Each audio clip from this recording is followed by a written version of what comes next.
Okay, time again for another effects track. Again, I've got New York, New York up here. Yeah, I've already... It's the bass. Alright, now this time I'm going to show you EQ. EQ is... I've explained EQ, what it is, how it does, what it does. I'm going to go ahead and use just the basic EQ, give you a very rough idea on what it does. This is going to be a very quick video. If you've ever played around with a stereo that has the treble, mid, and bass sliders, then you already have an idea of what this is going to be sounding like after I'm done playing with this. And in this case, I'm going to actually... This is going to make this a very long track. Well, not if I do this. There we go, that'll work. Alright, so you're going to get 3 levels of this track. Completely different. I'm going to go ahead and pan them all to center so they're all equal here.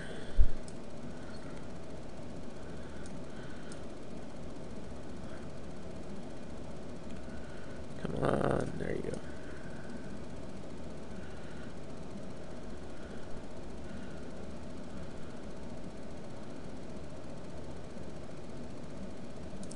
Okay, so volume-wise, these are all going to be exactly the same.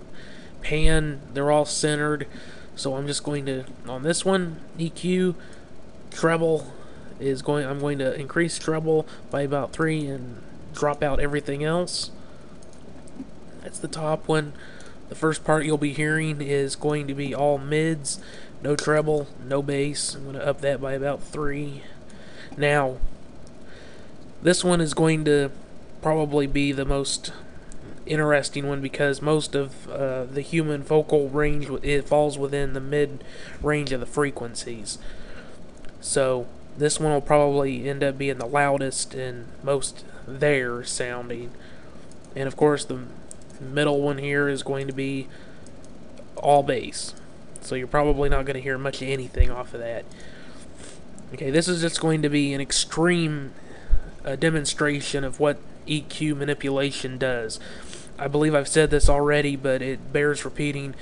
EQ is best used like a sculptor sculpting away what they're sculpting, okay? And that sounds awkward, but that's what it's the best way to put it I can think of.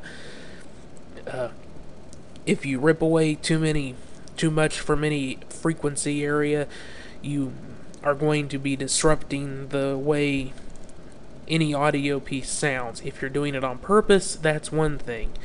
But if you're trying to enhance or, well, enhancement, even if you're lowering the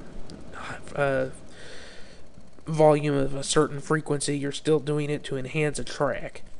Again, if you're doing it on purpose, like I used a guitar track one time to create a beat, and all I did was I just used the bass elements from the guitar track, and it made a really nice, smooth sounding beat. So that's an example of something you can do on purpose using extreme changes in EQ, but for the most part you want to make it subtle. You know, if you want a little bit more high-end noise on a vocal track or guitar or organ or whatever, then you nudge it up just a little bit on the treble. You know, maybe drop down the bass just a little bit so you're not getting too much bass out of it. More treble, less bass. You know, it's best used as a subtle tool to sculpt audio tracks to make them sound just the way you want them. Now, I have literally spent hours sculpting on one vocal track, and, well, it was one song, but just going in and working on the EQ of every single track, I literally spent hours doing it. So if you want to get in depth and really, really work on them, you can. So I'm going to go ahead and render this out here. Well, save it first. This is going to be New York EQ'd. And then render as New York EQ'd. moments. There you go. Alrighty. Thanks for watching this little weird instructional on extreme EQ and what it sounds and looks like.